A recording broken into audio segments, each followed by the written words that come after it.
গতকালকে ভিডিওতে বলেছিলাম আমার মা আজকে বাড়িতে নেই।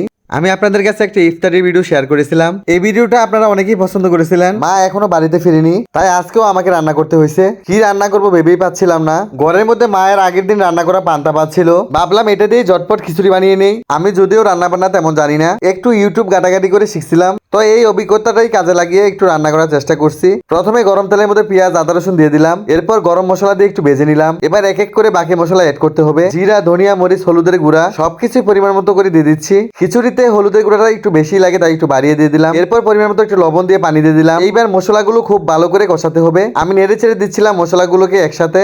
আমরা সবসময় মাটির চুলায় রান্না করি, তাই আজকে আমি মাটির চুলার মধ্যে রান্না করছি। আর মাটির চুলার রান্না এমনিতে অনেক বেশি স্বাদ হয়। তো মশলাগুলো কষানো হয়ে গেলে এবার পান্তা ভাতগুলো এখানে দিয়ে দিব। আমি পানি ঝরিয়ে ঝরিয়ে পান্তা ভাতগুলো কড়াইয়ের মধ্যে দিয়ে দিচ্ছি। সবগুলো পান্তা ভাতই আমি কড়াইয়ের মধ্যে দিয়ে দিব, কারণ আমার বাড়ির বাকি সদস্যরাও আজকে খাবে। আগে বলেছিলাম আমি রান্না বান্না তেমন পারি না, নাড়তে গিয়ে একদিকে ভাত পড়ে যাচ্ছিল, অন্যদিকে আমার হাত অনেকটা পুড়ে গেছে। আসলে মাটির চুলার মধ্যে রান্না করার একদম অভ্যাস নেই আমার। তাছাড়া মাও কখনো রান্না করতে দেয় না আমাদেরকে। এদিকে আবার আমি আমার আঙ্গুলের 12টা বাজিয়ে ফেলেছি। অলরেডি আঙ্গুলের মধ্যে একটা ঠসা পড়ে গেছে। একেই বলে হাত পুড়িয়ে রান্না করা। তাও আমার কোনো সমস্যা নাই, ছেলে হয়ে রান্না করছি, এটাই অনেক কিছু। রান্না শেষে সবাই মুখে তুলতে পারলেই হলো। লাস্টে আমি একটু তেজপাতা দিয়ে দিলাম। সরি, এখনো রান্না শেষ হয়নি, অনেকটা সময় বাকি আছে। এরপর আমি খিচুড়িগুলোকে গলানোর জন্য পানি দিয়ে দিলাম। পানির পরিমাণ একটু বেশি দিয়েছি, যেহেতু আমি খিচুড়িটাকে লেটকা করে রান্না করব। এইদিকে আমার আঙ্গুলটা অনেক জ্বলছিল, তাই বারবার দেখতেছি। যাই হোক, এবার অনেকটা সময় নিয়ে খিচুড়িটা রান্না করতে হবে। এখন আর তেমন কোনো কাজ নেই, জাস্ট নাড়াচাড়া দিলেই হবে। লাস্টের দিকে একটু ফ্লেভার বাড়ানোর জন্য আমি এখানে পোলাও পাতাও দিয়ে দিলাম। এই পোলাও পাতা দিলে খিচুড়ির মধ্যে একটা অনেক সুন্দর সেন্ট আসে। আর লাস্টে তো আমরা খিচুড়ির মধ্যে একটু পেঁয়াজ রসুন বাটা দেই। আমি জানি না এখানে কেন পেঁয়াজ রসুন বাটা দিতে হয়, মাকে দেখে এটা দিয়ে দিলাম। পেঁয়াজ রসুন বাটা দেওয়ার পর এটাকে আবারও ভালো করে নেড়ে চেড়ে নিচ্ছি।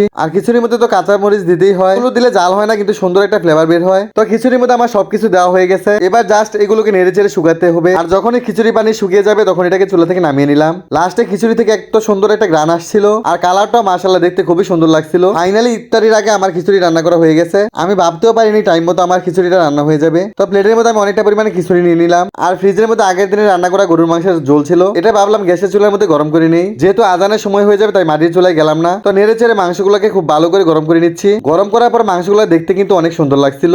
আর এরকম একটা খিচুড়ির মধ্যে যদি কচি সালাদ না হয় তাহলে তো একদমই জমে না। তাই আমি সবকিছু দিয়ে একটা সালাদ বানিয়ে নিলাম। প্লেটে অনেকটা পরিমাণ সালাদ আর একটা লেবু নিয়ে নিলাম। এবার নিয়ে নিব গরুর মাংস আর ঝোল। মাংস আমার খেতে ইচ্ছে করছিল না, তাই এক পিস মাংস নিয়ে নিলাম, আর সাথে নিয়ে নিলাম একটু পরিমাণে ঝোল।